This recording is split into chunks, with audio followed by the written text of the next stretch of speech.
how to add Namecheap domain to Vercel. Point Namecheap domain to Vercel. So hello guys and welcome back to today's video. As you can see right now, we're currently in Namecheap.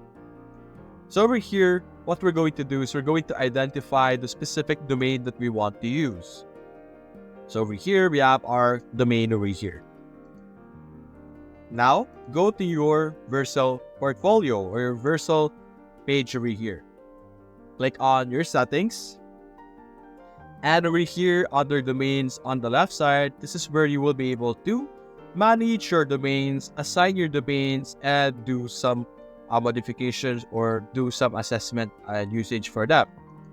Click on add, and then you will be able to use your domain however you want on the different options over here. So that's basically it, guys. If you enjoyed this video, leave a like and subscribe. Thanks for watching.